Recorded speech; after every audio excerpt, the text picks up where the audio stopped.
I'm Noel Miller. I am the editor-in-chief of the Slate, the campus's student-run newspaper, and today I'm here to interview SU Interim President Charles Patterson. So, Good to meet you, Noel. Yeah, it's good to meet you in person. How's the semester been starting for you? It's been great. It's been great. The community has been very welcoming of Colleen and I, and we arrived on campus around June, early June, about mid to late June. And it's been a really welcoming experience. Hit the ground running 1st of July as the interim president, and haven't looked back. Awesome, yeah. So, you know, you're here over the summer, and now that the semester's started and people are back in person, how are you enjoying the community with just students on campus? It is great to see students back on campus. It truly is. It's a completely different environment, as you know, going from the Zoom instruction to really being back engaged, in-person instruction in the classroom. Student engagement outside of the classroom has just been phenomenal. Yeah, that is awesome to hear. So I know you have 2 dogs, is that right? We do. What are their names again? We have Oliver, who's a golden doodle, about 70 pounds and sits about this high. And then we have a very small white fluff of cotton called Sweetie, who is a 9-year-old Cavachon, which is a mix between a King Cavalier and a Bichon Frise. Okay, I have to know, since people are back on campus, a lot of people in the community will come walk their dogs. Are we going to see your dogs on campus this semester? You will quite a bit, yes. We're always walking the dogs, and sometimes I'll bring them to events. Oh, that's going to be awesome. I think people will love that. So, I know not too many events have happened yet, but are there any big ones? I know there was Corn Fest, we had our first football game. Have you been to any of those so far? We weren't able to make it out to Corn Fest because of some events that occurred on campus that we needed our attention. But we have made it to the first football game. We dotted the I with the band, and that was a great event. And then we have also been to the fair, and we've been to First Fridays briefly, and just making the rounds around the community, but also a lot of the events that you'll see on campus with our students. Colleen and I will be in attendance. Yeah, that sounds awesome. I know I enjoyed going to Corn Fest. It was pretty hot that day, but it's really good. Okay, another question for you. So we have our Raider Bowls on Wednesdays. Have you had the chance to sample that delicacy yet? I have. Yes. I have had a Raider Bowl, and I would say it is quite good. Yes, I'm so excited to get mine this week. I always look forward to it. So SU was mask-free over the summer, when there were summer classes. That was something that the school was really happy to have, this return to normalcy where we'd see each other's faces again, not just kind of like eyes and guessing who's who. Since we had to institute that mask mandate coming in, do you think that SU and students will be able to have that return to normalcy this year? I'm hopeful that we will, and really it's going to depend on the trends that we see in the community and that we see on campus. And our students, our faculty, everyone has heard me talk about vaccinations.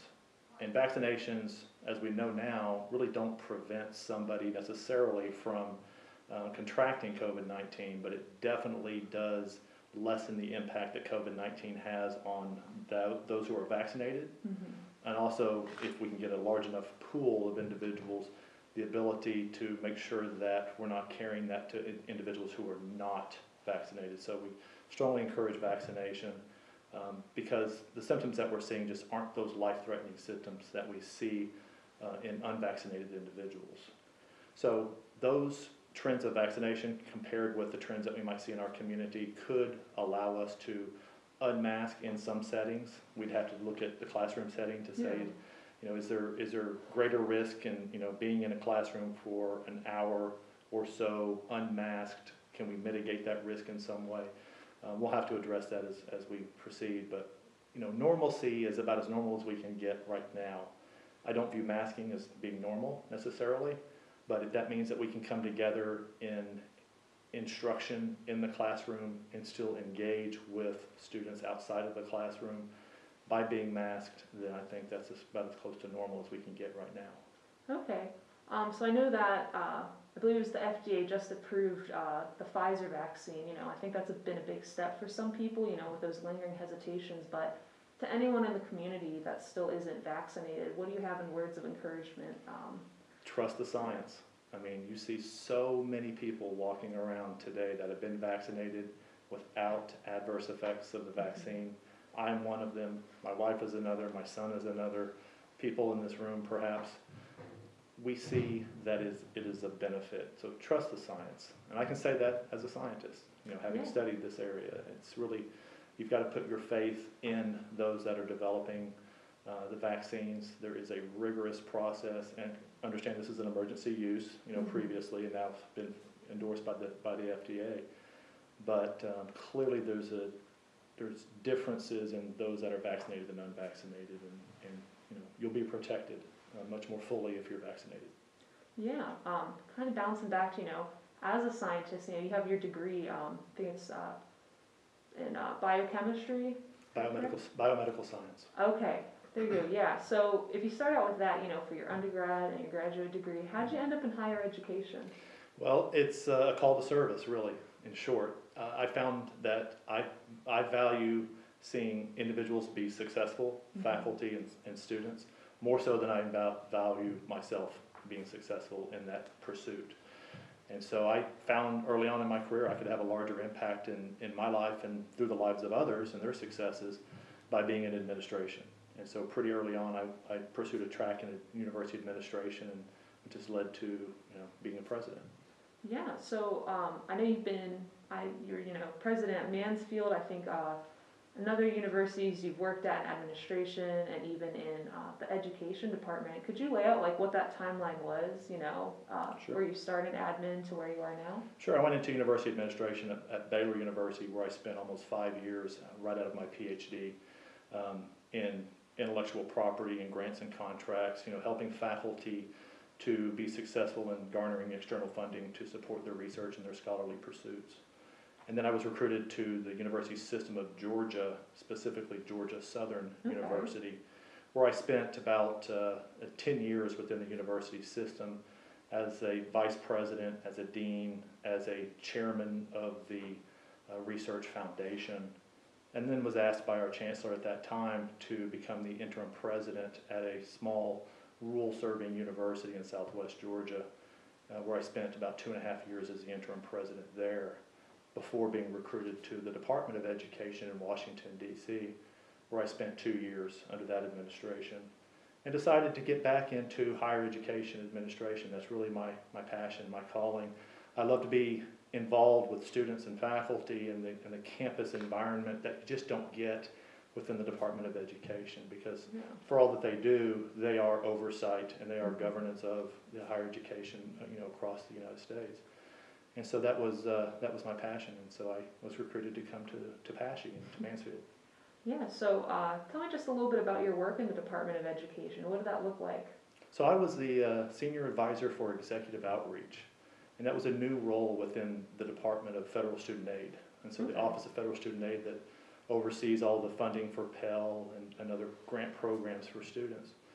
And one of my roles was to reach out as an executive to other executives within higher ed, so to call presidents and let them know the kind of the things that we needed them to be attentive to, if they were skirting areas of non-compliance, or they needed to have that touch with federal student aid, that as an oversight and compliance agency they might feel uncomfortable reaching out to the agency for.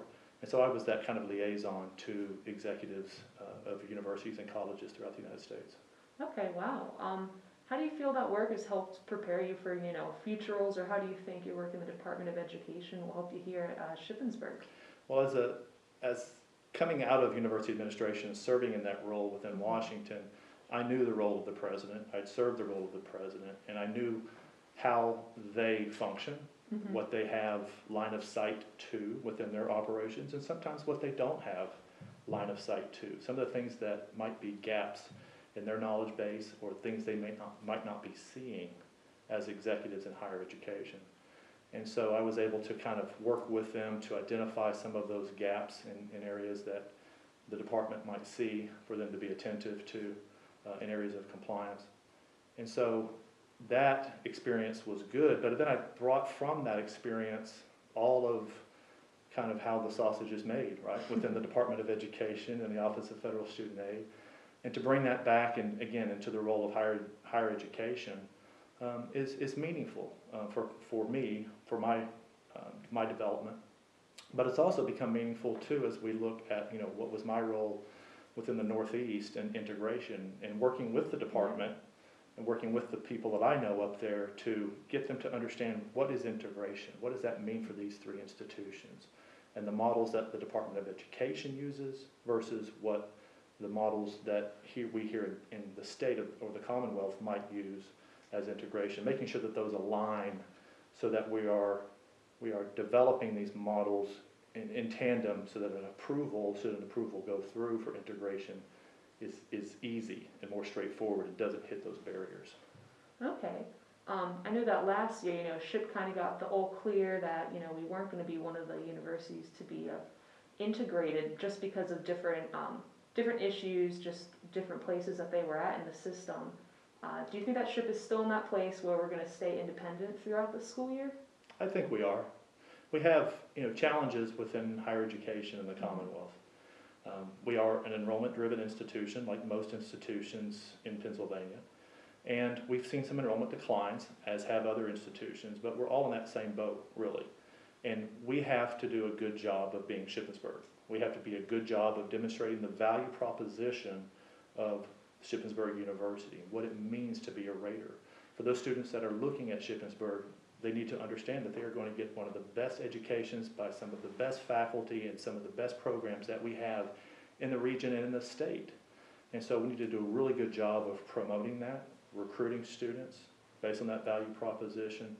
And I think you'll see a change. We also have to control costs because it is two sides of an equation, right? Enrollment goes up, revenue goes up, and we have to control those costs as well. And so balancing that equation of revenue costs and moving that value proposition forward is one of my primary roles. Okay, being, the best Shippensburg we can be, you've come here at a bit of a transitional time where hopefully getting towards the end of the pandemic, there's still a lot of uncertainty there and a lot of transition within the PASHE system. What do you hope to accomplish this year, during your time as interim president? Really, that value proposition that I spoke of to the public, right, and to the promotion of our prospective and current students, but also our alumni and also our donors of the university, but also bringing into being here within my administration openness and transparency so that we can move institutional governance forward, so that we can more closely work with faculty to advance the university and our staff to advance certain sections of the university as part of that overall model of the value proposition, if you will. We've got great things to offer, but if we're not all working together, if we're not providing seamless communication in an open and transparent environment, then we don't have the trust necessary to move the institution forward, and that's going to be a big priority for me. Okay, what are some ways you'd like to have that transparency? What would that look like? Certainly it's better communication. We have an executive leadership team here called the EMT, or the Executive Management Team. And that team is my direct reports and some others who come together to kind of pursue initiatives both internal and outside of the university to advance the institution. But there's also levels at which we need to communicate better as an administration. I've identified these barriers about 2 months in now. And so being able to have more open and transparent communication with the campus environment is going to be important. So if you take what's called the President's Cabinet, which is composed of my direct reports and others, but also directors and deans, being able to have these meetings in an environment where others can log into these meetings, where others can be a part of these meetings and to hear and to view the content of these meetings is going to be important, because cascading communications that you would hope that occur, maybe from a vice president to a dean to a department chair and then down to faculty, those conversations don't always happen, those cascading communications. And so this affords the opportunity for anybody with SHIP credentials to be able to log into these meetings and to be a part of these meetings and to listen to the business and to ask questions of those that are participating. Okay, and in terms of, students wanting to communicate with the administration and perhaps with you, I know in the past there were President's Hours that were held where students could voice their, concerns or ideas to the administration. What are some ways that students can get in contact with you and your administration to, voice concerns and ask questions? So you may know by now that when I talk with students, I give my personal cell phone number to students. So I have done that on several occasions already. So those students who have listened to me talk, or if they ask, they can have that number. Students can share that number with their fellow students. And so I interact with students on a daily basis through text. Then we have, of course, some events in the residence halls for those residential students. I am composing a group of students to compose the student advisory team. This is a group of students from diverse backgrounds that will help advise not just the president, but also our leaders as well under the executive management team. And so there's a number of ways that students can inquire and to reach me, if you will. I'm a pretty open person, and you'll see me around campus as well. Okay. Those are just a few ways. Yeah, no, that is awesome. So, at SHIP we have great students, faculty, and staff. We have a good community here, and I think, we've done a lot, whether it's, social programs and making positive change. But it's not always, calm waters. It's not always, necessarily the good things happening. Sometimes, whether it's COVID, the pandemic, and the stress that came along with that. We've had, racial injustices in the past, and even, shooting in, the past 2 years. There are times when things get hard and students will get scared. I know that when I was a sophomore, there was a shooting nearby the campus, off the campus, but still nearby, and I found myself in a dorm room full of other freshmen, and it was me and a friend at the time who were trying to help, comfort the freshmen, let them know, hey, this isn't what the SHIP experience is, Sure. This isn't something that happens often, but it was a very hard time. Very few of us knew what was going on right in the moment, which, is typical of a crisis situation. But I know in the days coming there was, confusion, and students just wanted to know, hey, are we safe? Where can we trust our information from? What are some ways that you want to, or that you plan to support students, when unfortunate things, when bad things happen in the future, if they do? It's proactive communication, because there's nothing more fearful than not knowing what transpired, what were the circumstances. And so being as open and communicative as possible, one, is making sure that students understand an event that might have happened. And then providing the resources of the institution to resolve that issue, but also to support our students that might be feeling adverse feelings or need counseling or other resources that they may need of the institution. Make those entirely available at the earliest convenience that we can, so that students feel supported and to be able to speak to those issues. I've been out front on a couple of issues that we've had on campus related to both outside of campus and on internal to campus, some events that have happened. We've communicated those events very openly at our earliest convenience that we possibly could, to let students know of the events that have transpired, and again, to provide those resources to mitigate any feelings or anxiety that students might be feeling. Okay. Yeah. What kind of legacy do you hope to leave here at Shippensburg University?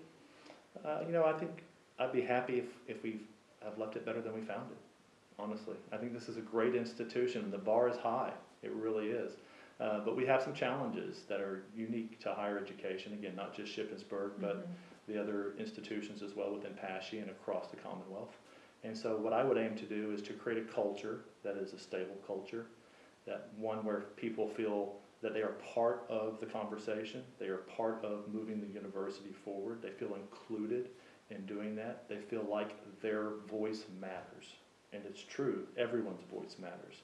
And I've spoken about hearing, listening to other voices. Even before I came to Shippensburg, we started those transition meetings probably as early as late May, after the announcement of my serving as interim came out, meeting with stakeholders, talking with students and faculty and alumni and donors about what it means to be Shippensburg University, and identifying those barriers to success, but also identifying the opportunities that others see to advance the university, and developing that in a package in such a way that it becomes part of our overall strategic plan.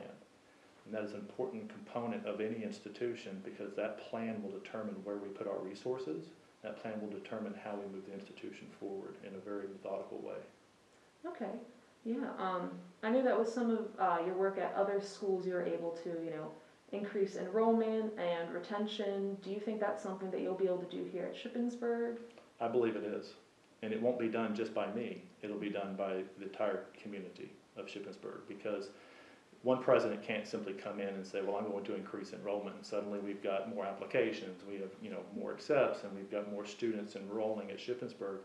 It becomes part of an initiative that everybody has a hand in. And again, that inclusiveness that needs to happen in order for all those hands to be able to mold a strategy that will allow for that value proposition to flourish, and students will see that and elect Shippensburg University as their institution of choice. Okay. Being able to see Shippensburg in our community, I know that a lot of our favorite things are going to come up in the fall. We have, homecoming, more games, celebrations. Are you looking forward to homecoming, getting involved with that? I am definitely looking forward to homecoming. It has been some time since most institutions have experienced a good, strong homecoming. We have to do so again within an environment of risk management, given we're still in a pandemic, and so. But we have not canceled homecoming, nor do we plan to. Okay. And it's just a matter of making sure that we can get everybody onto campus and flourish in an environment where everyone's still maintaining some health and safety mitigation standards. Yeah, absolutely. You've been here on campus for a while, and you're living in the Martin House, right? Correct. Okay, have you had time to kind of eat at any of the local restaurants? Do you have one that's your favorite? I don't think I have a favorite yet, and I'm still kind of venturing out into Carlisle and into Chambersburg. So I don't have a favorite yet. I'll report back on that if I find a favorite. Or maybe I'll keep it a close secret. Who knows, the president's favorite spot to eat. I'll kind of close on this note, more of a, fun question.